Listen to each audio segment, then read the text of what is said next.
Enquanto ritmos instáveis trazem desordem e desequilíbrio, comece relaxando seu corpo e descartando todos os pensamentos desnecessários que correm pela sua mente, e então acalmando todas as emoções que inundam seu coração. Agora, inspire por 3 batimentos cardíacos, e sem pausar, expire por 3 batimentos cardíacos. No início, você pode precisar contar para si mesmo enquanto inspira e expira. Mais tarde, você será capaz de ouvir seus batimentos cardíacos enquanto respira e não precisará contar. Inspire pelas narinas por 3 batimentos cardíacos. Durante o primeiro batimento, inspire e encha a parte inferior dos pulmões e do abdômen. Durante o segundo batimento, inspire e encha a parte média dos pulmões. Durante o terceiro batimento, inspire e encha a parte superior dos pulmões e do peito completamente. Em seguida, imediatamente comece a expirar pela boca por 3 batimentos cardíacos. Durante o primeiro batimento, expire para liberar o ar na parte inferior dos pulmões. Durante o segundo batimento, expire para liberar o ar na parte média dos pulmões. Durante o terceiro batimento, expire para liberar o ar na parte superior dos pulmões. Repita isso por até 5 minutos todos os dias, e com o tempo, ficará suave e natural. Começamos esta prática com 3 batimentos cardíacos durante a inspiração e a expiração, depois podemos tentar com 4 ou 6. Para aqueles que fazem trabalho de cura e psicoterapia, eles devem praticar até que consigam fazer a respiração de 6 contagens. Mais tarde, pode-se avançar para 7 ou 8 batimentos cardíacos. Cuidado, forçar a respiração ou prender a respiração entre a inspiração e a expiração pode causar hemorragia nos pulmões. Não realizamos por 5 batimentos cardíacos porque esse ritmo pode produzir resultados indesejáveis. Basta encontrar um que você ache mais natural e confortável para você e desenvolver sua habilidade com ele. Aprender essa respiração vital padronizada será como construir uma base para todas as nossas práticas de meditação que seguem.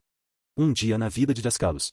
Tudo o que você precisa é praticar, tornar o ensino parte de sua vida e se engajar seriamente, diariamente, com a meditação correta, aprendendo concentração, observação e introspecção. Você tem que trabalhar, você tem que usar seus próprios poderes. Tudo mais, livros e instrutores, estão mostrando o caminho e te ajudando, mas você tem que se esforçar para encontrar a verdade e conhecer a verdade sobre a vida. Daskalos. Viajar da América para Daskalos na ilha de Chipre, no extremo leste do mar Mediterrâneo, era uma longa jornada.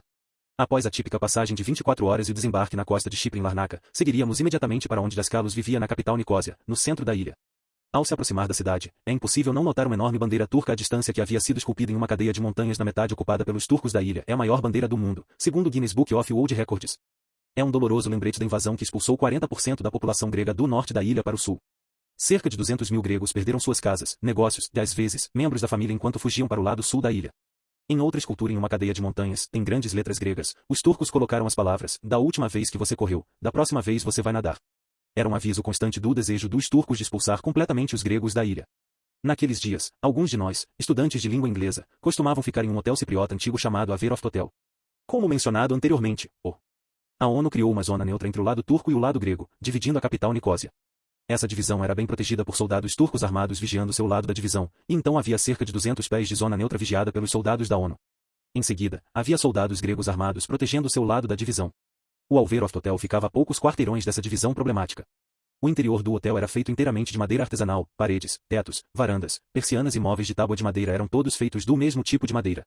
Típico das estruturas cipriotas daquela época, não havia telas nas janelas.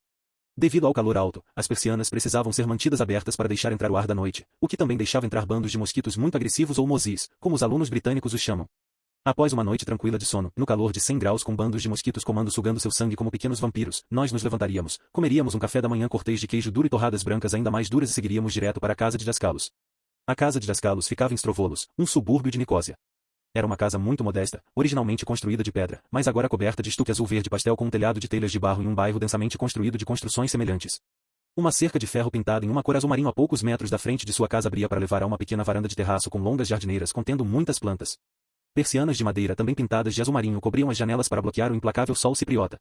As portas duplas de entrada de sua casa eram armações de metal com inserções de vidro texturizado de comprimento total, decoradas na parte externa com desenhos de ferro forjado. Se essas portas pudessem falar, seriam necessários muitos livros apenas para conter todas as histórias miraculosas das pessoas que passaram por elas. Abrindo a porta, revelava uma pequena sala de estar com cadeiras simples, sofá e uma mesa de centro. Sobre a mesa de centro havia um aquário vazio coberto de adesivos roxos dos surfos que pertenciam ao neto de Daskalos. Pinturas de paisagens incomumente coloridas e ousadas pendiam de todas as paredes, todas pintadas por Daskalos. Naquela época, as paredes eram cobertas com um papel de parede levemente bege, em forma de tecido, e as molduras de madeira eram pintadas de branco. Cactos em vasos e ocasionalmente flores frescas e folhagens trazidas por alunos gratos adornavam a sala. Frequentemente pela manhã, Panayota, filha de Daskalos, oferecia um café cipriota. Os cipriotas são muito hospitaleiros em geral e Panayota ainda mais. O café cipriota é na verdade café turco, mas devido aos problemas históricos com os turcos, os gregos se recusavam a chamá-lo de café turco. O café cipriota consistia de cerca de uma colher de chá de café moído finamente, um copo cheio de água e o que parecia 3 colheres de chá de açúcar, tudo fervido junto e servido em uma pequena xícara de café. À medida que esfriava, os grãos afundavam no fundo da xícara e você bebia o café do topo da xícara para não ter grãos de café entre os dentes, o que eu sempre conseguia fazer de qualquer maneira. Um dia típico na vida de Das Carlos no final dos anos 80, como observei, começava por volta das 6 horas.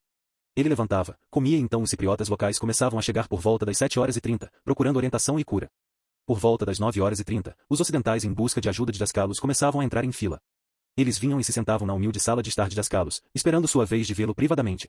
Quando chegava a vez de uma pessoa, ela ia e se sentava com Das Carlos em uma pequena sala de estar adjacente à sala de estar. Entrando na sala de estar, revelava móveis estofados simples, um nicho de madeira embutido com prateleiras cheias de vários itens, como uma águia branca esculpida em mármore, fotos, castiçais, crucifixos, uma pintura de Cristo. E outros pequenos itens, muitos dos quais pareciam ser presentes dados a Das Carlos. Um grande incensário, como usado nas igrejas gregas, pendia de um prego na parede que era coberta por um papel de parede cinza claro com delicados desenhos florais brancos. Um símbolo de vida muito grande pintado pendia da parede e um alto relógio de pé que marcava fortemente o passar do seu precioso tempo com Das Carlos. Sua casa ficava a poucos metros da movimentada rua Pericleous em Strovolos. Motocicletas incrivelmente barulhentas sem silenciadores costumavam passar zumbindo, às vezes afogando a voz de Das Carlos, o que nunca parecia incomodá-lo. Apenas sentar com Das Carlos sozinho foi uma experiência incrível em muitos níveis.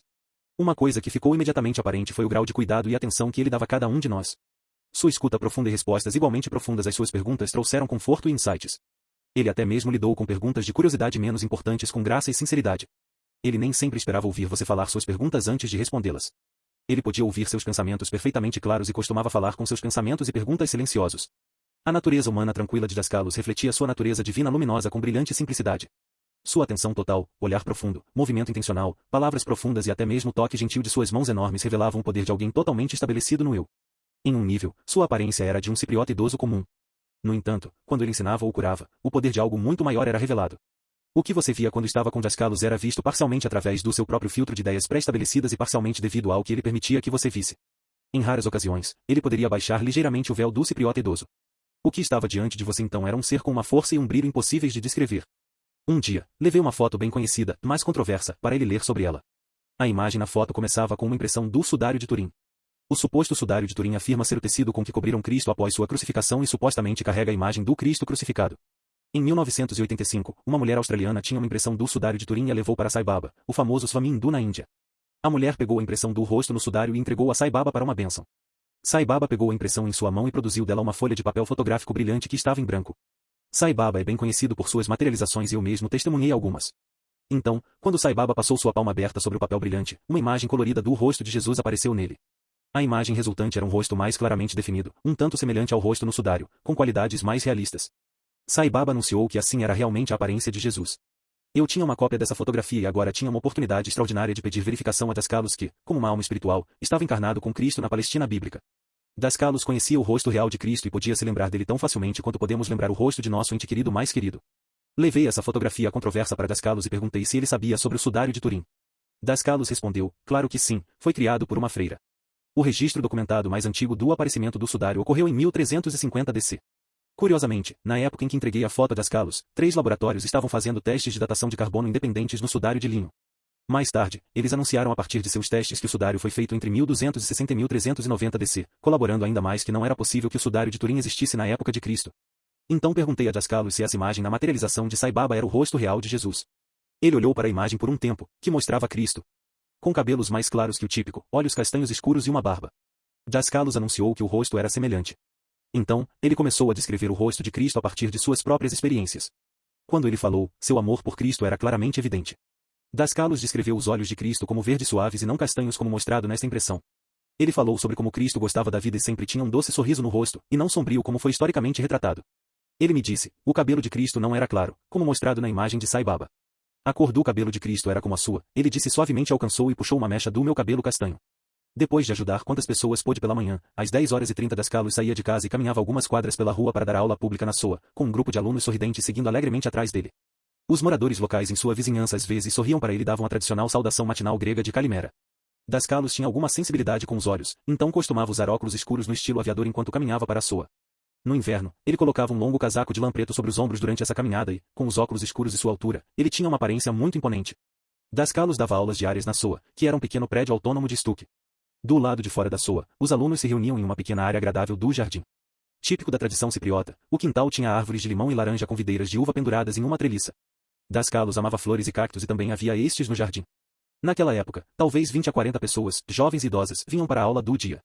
Eles eram principalmente da Alemanha, Suíça e Áustria, com ocasional americano, australiano ou britânico misturado. Todos estavam ansiosos para ouvir Dascalos revelar seus ensinamentos avançados e talvez testemunhar uma cura milagrosa. Dentro da soa, havia fileiras de cadeiras almofadadas, pinturas de Cristo e um símbolo da vida pintado por Dascalos pendurado nas paredes. A luz do sol filtrava na sala através de simples janelas com persianas de madeira.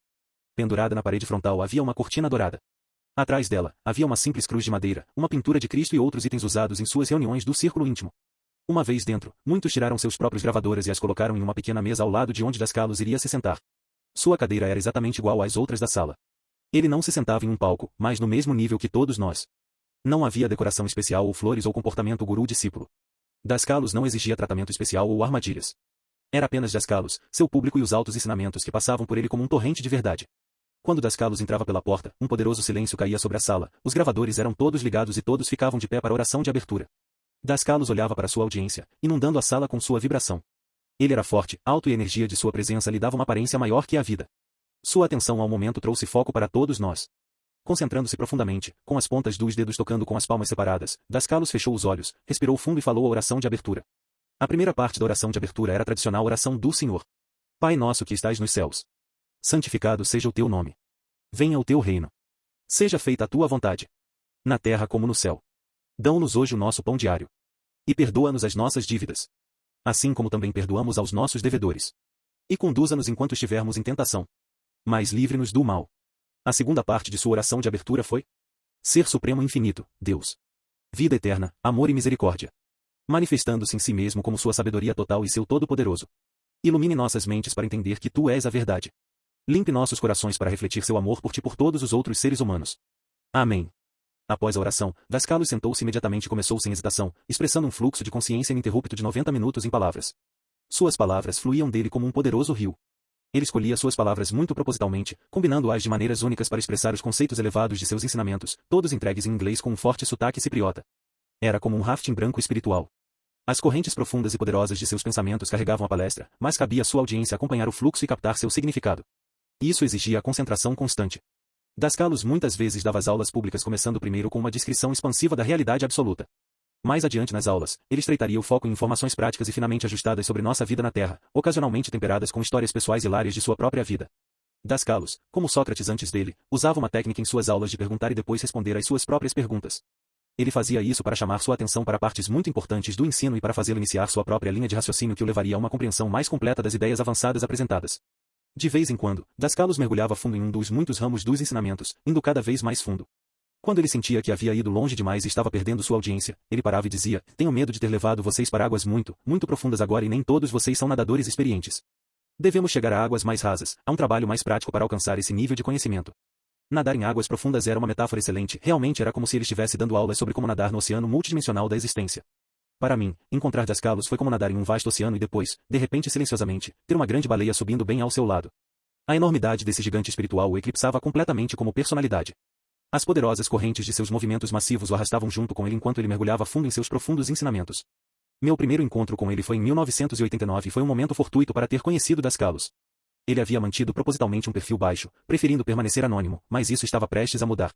A notícia de Dascalos, o curandeiro e místico, estava se espalhando, particularmente na Alemanha, Suíça e Áustria. No entanto, naquele momento, era possível chegar perto dele e experimentar um pouco de Dascalos, o homem também. Havia momentos tão agradáveis apenas sentado com ele em sua sala de estar ou cozinha silenciosamente. Esses tempos comuns eram sempre extraordinariamente ricos e cheios de possibilidades. Como mencionado em uma edição de 2003 da revista de Oprah Winfrey, Dascalos foi amplamente considerado o maior místico cristão dos tempos modernos. Ele não é apenas importante no que revelou, mas também no momento em que o revelou. Atualmente, as pessoas vivem em confusão, medo e sob grande tensão.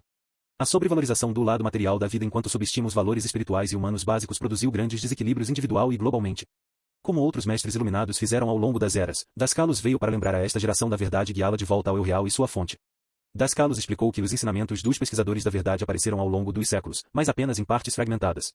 Grande parte dos ensinamentos havia sido mantida em segredo, transmitido e enriquecido por gerações sucessivas de pesquisadores, enquanto propositalmente escondido do público.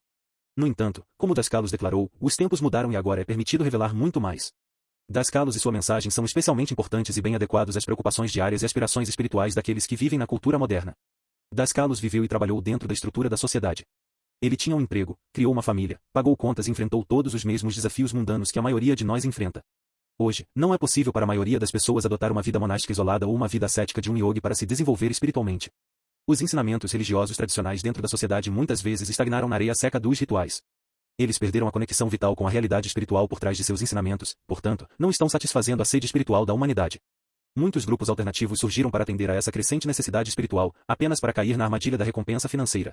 Em vez de libertar as pessoas do materialismo, elas muitas vezes acabam fomentando uma espécie de materialismo espiritual. Das Kalos nunca cobrava aqueles que vinham até ele. Ele até compartilhava seu magro dinheiro de aposentadoria anonimamente com seus vizinhos quando eles estavam precisando. Hoje, Das Kalos e seus ensinamentos são vitais, pois oferecem tanto a estrutura teórica quanto os métodos experimentais para cada um de nós. Conhecer a verdade diretamente para nós mesmos. A sabedoria espiritual e o conhecimento de Das Kalos sobre os mundos além eram dele mesmo. Não veio da leitura de livros ou da escuta do dogma de uma determinada marca de religião ou espiritualidade. Seus ensinamentos vieram de sua própria pesquisa direta de Deus, do homem e da natureza da realidade, o que confirmou o que outros mestres no passado revelaram. Portanto, o que ele ensinou era autêntico e verificável por qualquer pessoa que queira se esforçar para se envolver com esses ensinamentos. Ele era um cidadão exemplar de dois mundos dentro da mesma realidade, o mundo luminoso do espírito e o mundo mundano da matéria. Por isso, os ensinamentos de Das Kalos tocam uma corda naqueles que buscam uma vida espiritual enquanto ainda estão engajados em família, carreiras e responsabilidades mundanas. Experimentar Das Kalos de perto revelou um marco do potencial humano. Seu modo de viver e ajudar revelou o que realmente significa ser humano. Das Kalos tinha duas filhas, que ele criou após a morte de sua esposa. Ele também tinha duas netas que contam como, quando eram jovens, ele contava histórias animadas de ninar para elas, completas com efeitos sonoros. Das Kalos criava uma espécie de história de ninar interminável para as netas, assim como fazia para suas filhas. Toda noite ele contava um pouco mais da história. Primeiro, ele contava parte da história enquanto estava sentado na cama de uma neta, depois ele se movia e sentava-se na beira da cama da outra neta e contava a próxima parte da história. Ele tornava as histórias muito engraçadas, mas também com um pouco de ensinamento misturado. Das Kalos tinha um neto que costumava ir para sua casa depois da escola vestido no uniforme escolar obrigatório de preto ou azul marinho com uma camisa branca como a neve. Ficava claro que seu neto amava muito Das Kalos e Das Kalos o amava muito, muito. Às vezes, seu neto se sentava com alguns dos ocidentais na mesa de cozinha de Das Kalos enquanto discutiam os ensinamentos em inglês. Ele era muito consciente e maduro para um menino de 11 anos e sentava-se quieto observando enquanto todos os outros falavam. Na época, a maioria dos visitantes presumia que ele não sabia inglês, mas acho que talvez ele soubesse um pouco e entendesse, mas escolheu ficar quieto de qualquer maneira. Uma vez estávamos falando sobre como a América era rápida e louca e perguntamos a ele se ele gostaria de visitar a América. A pergunta foi traduzida para o grego e sua resposta foi que a América parecia tão louca que ele nem queria voar sobre ela.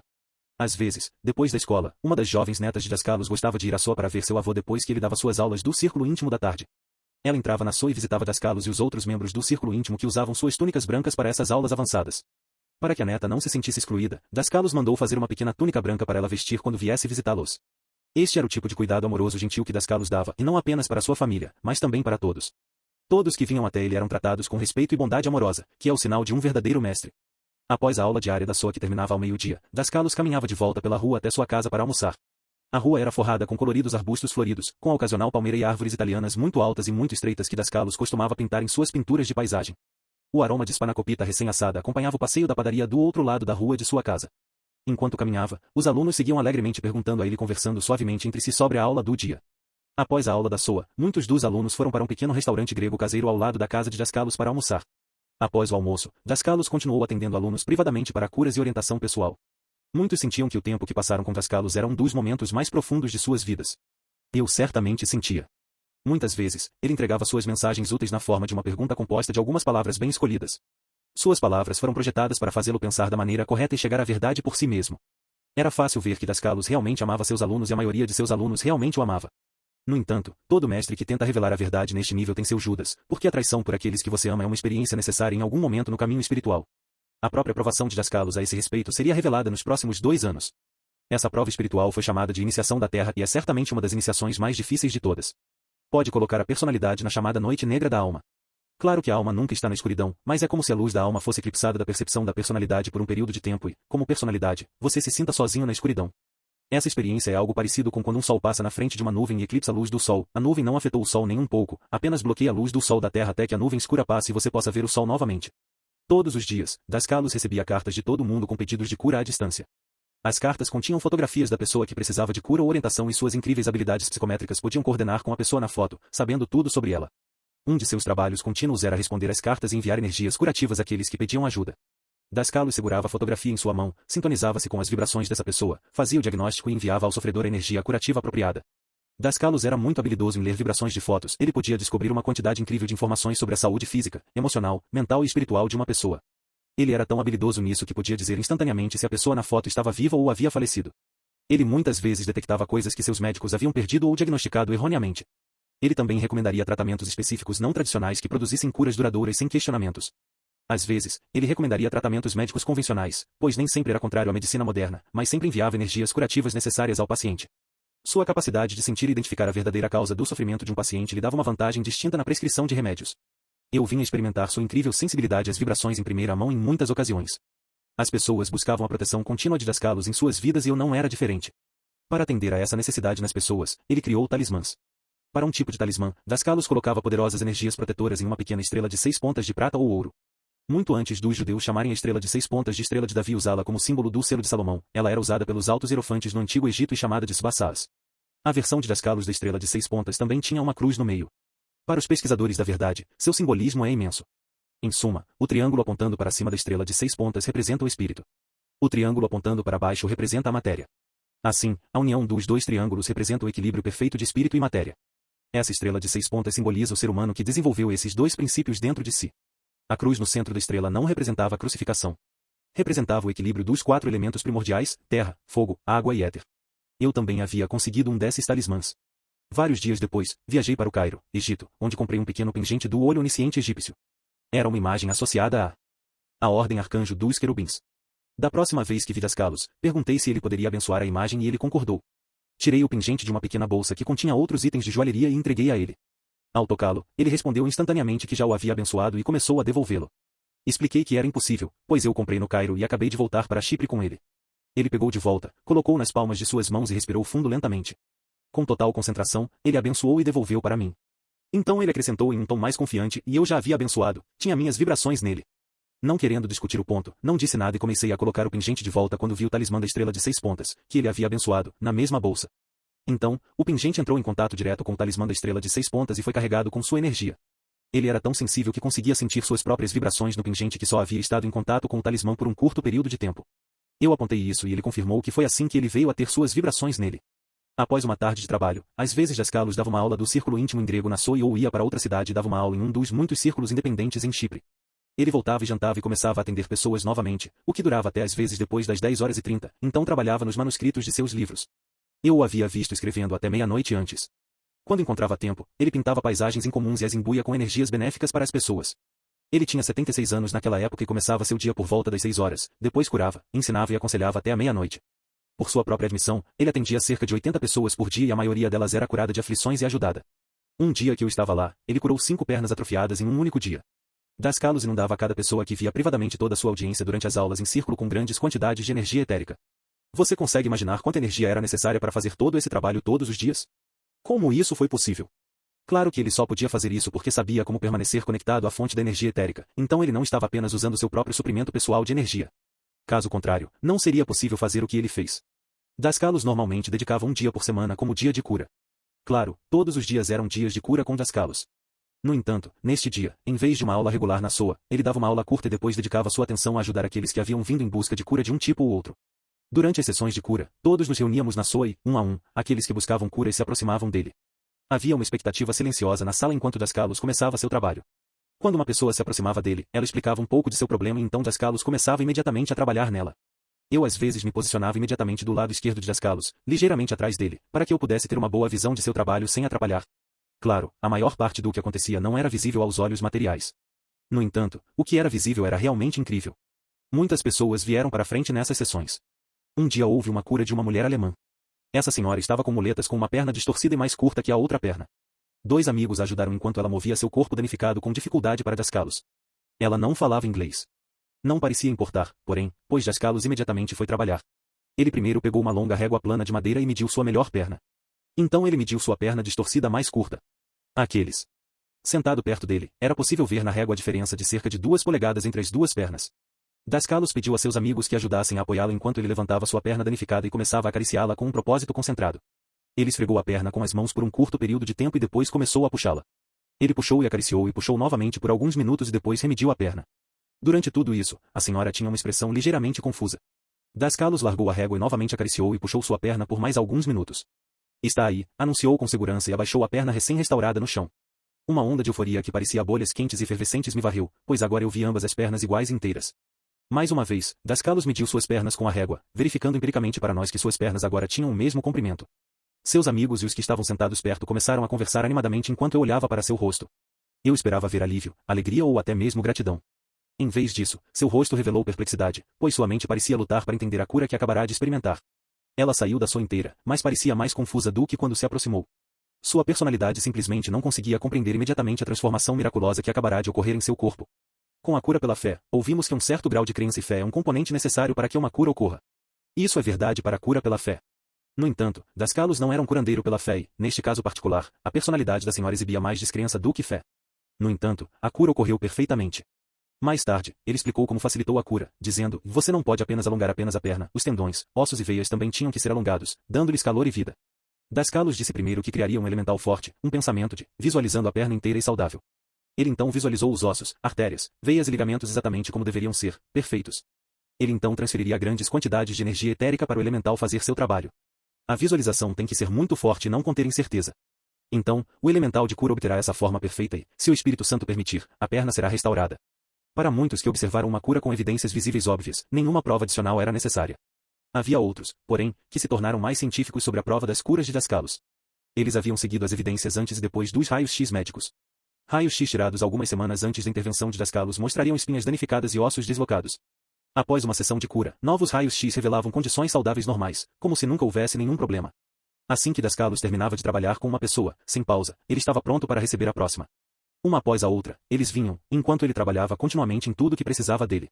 Foi uma experiência tão bonita de testemunhar. Eu podia sentir a fervorosa esperança por uma cura com algumas pessoas, o que também ressoava em mim como meu próprio desejo de vê-las inteiras e saudáveis. Ajuda a ter outras pessoas próximas a você que desejam ajudar na cura. Vemos que em casos graves, Cristo costumava pedir a certos discípulos que estivessem com ele, enquanto enviava outros discípulos e espectadores para longe. Ele fazia isso porque seu desejo ardente de que a pessoa fosse curada e a energia etérica que eles contribuíam subconscientemente ajudavam nas curas. Da mesma forma, aqueles que estão ao redor de qualquer trabalho de cura que tenham dúvidas estão subconscientemente enviando energias negativas que trabalham contra a cura. Então, ao participar do trabalho de cura, não tenha pessoas com pensamentos negativos, em vez disso, tenha amigos que você ama e que o amam e desejam cooperar na cura.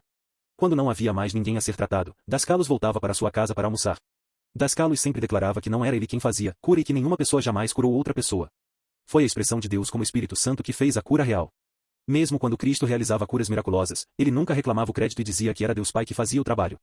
Dascalos afirmou que era possível nos treinarmos para sermos condutores adequados para o Espírito Santo trabalhar através e para curas físicas que treinamento incluía um bom conhecimento prático da anatomia humana, como visto no caso acima da perna atrofiada. Quando chegava o fim de semana, sua filha, Panayota, levava Dascalos para a praia do governador, no mar Mediterrâneo, para isolamento e descanso. Eles fizeram um lugar onde ele pudesse descansar ao sol sem ser incomodado pelo público. Ele amava a praia do governador, onde havia uma formação incomum de rochas brancas na costa, que era um dos pontos de poder da ilha. Muitos anos depois, foi aqui na praia do governador que tive minha última conversa com ele antes de ele falecer. Ele estava sentado sozinho, relaxando em uma cadeira de praia e olhando pacificamente para o mar Mediterrâneo. Fui até ele e me agachei ao lado dele. Conversamos e ele revelou algumas coisas para mim que eu não entendia na época, mas agora entendo. Ele terminou de dizer o que queria me contar e eu agradeci a ele. Enquanto ele estava deitado lá, relaxando em sua cadeira, ele fez uma última declaração. Ele disse que uma das coisas que gostava de fazer e que lhe dava prazer era espalhar sua consciência por toda a localidade na praia e se tornar um com o vento. Ao fazer isso, ele podia saber tudo o que estava acontecendo naquela localidade e acariciar as pessoas. Ele fazia isso por meio da expansão de sua consciência e não por uma experiência fora do corpo. Assim que terminou de me contar isso, uma brisa suave nos envolveu. Dascalos se recostou na cadeira de praia, fechou os olhos e se tornou um com a brisa. Eu o deixei descansar e saí de Chipre logo depois, sem perceber que aquela seria nossa última conversa terrena. O diabetes havia enfraquecido seu sistema circulatório e, mais tarde, um vaso sanguíneo estourou causando uma hemorragia cerebral em 1994 e ele não pôde mais falar. Ele viveu por alguns meses após o derrame, como acreditava Panayota, para dar tempo à família e aos alunos para se prepararem para sua partida. Ele recusou reabilitação para seu derrame e faleceu no início de 1995 aos 82 anos. Há um ponto de vista expresso por certos budistas em relação à morte, que diz que a pessoa que está passando está apenas fingindo morrer. O significado é que a morte do corpo material é apenas uma mudança nas condições e não uma aniquilação final da pessoa. Passar é apenas uma continuação da autoconsciência, mas em um nível mais elevado de existência. A morte do corpo material não é nem mesmo o fim da personalidade e nunca poderia ser o fim do eu-alma. Dascalos conscientemente deu seu último suspiro ao sair de seu corpo material e do plano da Terra. Como uma alma espiritual, o plano da Terra e todos os planos de existência estão sempre dentro dele. Então, na verdade, ele ainda está aqui conosco nos mundos da existência. Podemos contatá-lo onde estivermos. Como ele nos disse mais de uma vez, há tanto sofrimento no mundo e enquanto houver dor no planeta, eu permanecerei aqui. Enquanto houver olhos com lágrimas, estarei aqui com um lenço para limpar as lágrimas. Das Calos é verdadeiramente um dos grandes irmãos da misericórdia. Ele e outros fizeram esse voto de serviço e serão os últimos a tomar sua libertação. Além disso, para aqueles que estudam e praticam sinceramente os ensinamentos dos pesquisadores da verdade, Das Calos fez outra promessa de que após sua partida, ele permaneceria em contato fiel com cada um deles e continuaria a guiar os círculos para os pesquisadores da verdade.